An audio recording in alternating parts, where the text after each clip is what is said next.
Hi friends, welcome to our channel. दोस्तों, Dholera smart city के आसपास या धोलेरा स्मार्ट सिटी के अंदर कुछ रियल चैलेंजेस है, खास करके इन्वेस्टरों के लिए, जिसके बारे में लोग बात करना पसंद नहीं करते हैं। तो आज हम उसी चैलेंज के बारे में बात करेंगे। सबसे बड़ी चैलेंज जो है धोलेरा स्मार्ट सिटी के अंदर या आसपास, वो है अंडर डेवलप्ड एरिया है। यानी इंफ्रास्ट्रक्चर आप देखेंगे या कहीं पे भी सोसाइटी में कोई प्लॉट्स खरीदते हैं, वहाँ पे जो एमिनिटीज़ होता है, रोड, पानी, ड्रेनेज, बिजली, ये सब अभी तक नहीं आया है।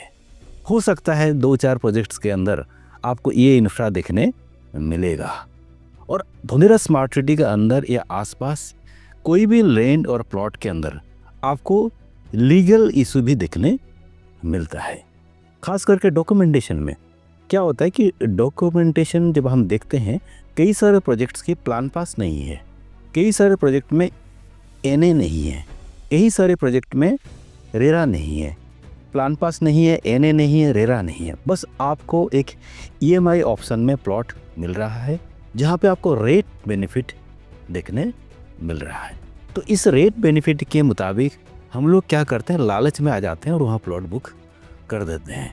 ऐसे ही केसेस आपको बड़ी ज़मीन में भी देखने मिलेगा, जहाँ पे एनए नहीं है, लेकिन उस ज़मीन को बाज़ार में फार्मर का ज़मीन कहते हुए अलग अलग लोगों से टोकन ले लिया जाता है। यानी एक ज़मीन पे 5-6 लोगों का टोकन, और कहीं कहीं पे तो लोगों ने 70% तक पेमेंट कर दिए हैं। अभी तक ना उनको ज़मीन मिला है, ना उनको कागजात मिला है। यानी उसकी जो ज़मीन है वो ज़मीन फार्मर के पास है, जो मिडिल मैन है वो पूरा पैसा ले लिया है, और जो व्यक्ति इन्वेस्टमेंट किया है 2-3 साल पहले, और वो चक्कर लगा रहे हैं कि कब ये एनए होगा और कब ये उनके नाम पे होगा। दोस्तों, धोलेरा स्मार्ट सिटी के बाहर जब हम देखते हैं, जो बजट हमें अलाउ नहीं करता है स्मार्ट सिटी के अंदर इन्वेस्टमेंट करने के लिए, बाहर क्या हो रहा है कि जो प्लॉटिंग है, मार्केट सैचुरेशन जैसे मुझे लगता है।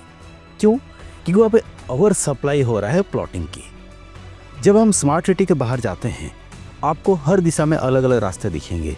रास्ते के किनारे किनारे कई सारे प्रोजेक्ट्स आ रहे हैं, और उन प्रोजेक्ट के पीछे 4-4 किलोमीटर तक ज़मीन अवेलेबल है, जो बिल्डर कल के डेट पे खरीद सकता है और वहाँ प्रोजेक्ट लेके आएगा।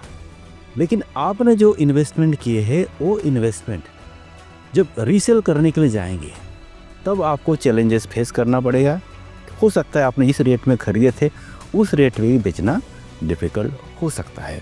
और स्मार्ट सिटी के अंदर आपको किसी भी प्रकार की कमर्शियल एक्टिविटी या इंडस्ट्रियल एक्टिविटी देखने नहीं मिलेगा। एंटायर एरिया में ज़मीन को एनए करके, प्लॉटिंग करके बिल्डर आपको बेचने के लिए कोशिश कर रहा है। और क्या हो रहा है, धोलेरा काफ़ी हाइप हो चुका है मार्केट में। तो अक्रॉस द इंडिया ब्रोकर्स जुड़े हुए हैं, नेटवर्क मार्केटिंग वाले जुड़े हुए हैं। तो जो ज़मीन 500 रुपये 600 रुपये गज में बिका था, जिसको 3500 या 4000 गज में हमें बेचना चाहिए था, उस ज़मीन को आज की तारीख में 7500 रुपये गज में लोग बेच रहे हैं। और जो लोग दिल्ली बैठे हैं, चंडीगढ़ बैठे हैं, उनके लिए 7500 तो कुछ भी नहीं है, तो वो लोग खरीद रहे हैं। लेकिन जो 7500 का रेट या 8000 का रेट में जब हम खरीदते हैं, क्या वो ज़मीन 16-17 हज़ार में साल 2 साल या 4 साल के बाद बिक जाएगा? दोस्तों, वेरी डिफ़िकल्ट। क्योंकि लैंड की जो अवेलेबिलिटी है, होलसेल बाज़ार में भी देखेंगे तो वो ज़मीन 1500 या 3500 में आराम से मिलेगा, और वो ज़मीन आपको 8 से 9 हज़ार के रेट में दिया जा रहा है। तो उससे क्या हुआ कि सप्लाई का किसी भी प्रकार की लिमिटेशन उस एरिया में नहीं रहा। दोस्तों, धोलेरा वर्ड जब हम यूट्यूब में सर्च करते हैं, आपको कई हज़ार वीडियो मिल जाएंगे, कई प्रकार की मार्केटिंग एजेंसी मिल जाएंगी, जो लोग धोलेरा बाज़ार को हाइप क्रिएट कर दिया ताकि लोग यहाँ पे निवेश करें। क्योंकि ऐसे भी लोकेशन है जहाँ पे आपको 800-900 हज़ार रुपये गज ज़मीन मिलता है, और उस ज़मीन को उनको 7000 या 8000 के रेट में आपको बेचना होगा। इतनी बड़ी जब मुनाफा होता है, तो बिल्डर या डेवलपर या मिडिलमैन या यूट्यूबर्स कुछ भी करता है, यहाँ पे अनरियलिस्टिक कमिटमेंट आपको कर देगा कि भाई साहब ये ज़मीन आप ले लीजिए, आने वाला टाइम पे आप करोड़पति बन जाओगे। धोलेरा की और एक बड़ी समस्या है, वो है वहाँ की सॉइल, यानी मिट्टी में नमक की मात्रा ज़्यादा है। और एंटायर एरिया आपको मैं कई बार बता चुका हूँ, ये लो लाइन एरिया है, और सामने गल्फ ऑफ खंबात यानी खंबात की खाड़ी। तो खंबात की खाड़ी होने के कारण उस एरिया में जब बारिश होता है पानी बहता नहीं है, पानी ज़मीन पे टिक जाता है, जिसके कारण ग्राउंड वाटर तुरंत आ जाता है और मिट्टी में नमक की मात्रा है। समुंदर की जो हवा चलता है उसके अंदर भी नमक रहता है, तो जिसके कारण आप कंस्ट्रक्शन करोगे उसको मेंटेन करना डिफ़िकल्ट है। धोलेरा के जितने भी मेजर प्रोजेक्ट्स हैं, चाहे आप एक्सप्रेस रोड का ले लीजिए, चाहे आप रेलवे का ले लीजिए, चाहे आप एक्टिवेशन ले लीजिए, चाहे एयरपोर्ट ले लीजिए, हर प्रोजेक्ट डिले हुआ है।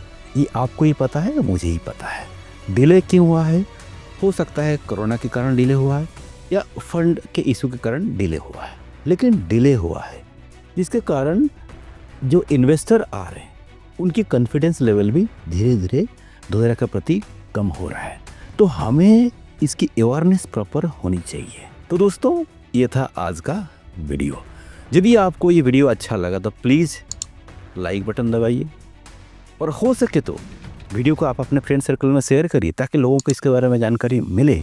और अभी तक यदि आपने चैनल सब्सक्राइब नहीं किया, सब्सक्राइब करके भी रखिए, क्योंकि लगातार हर हफ्ता हमारे इन्फॉर्मेटिव वीडियो धोलेरा के ऊपर आ रहा है जो आपके पास सबसे पहले पहुंचेगा। तो दोस्तों, आज के लिए आप लोग हमें इजाज़त दीजिए। Bye bye, take care.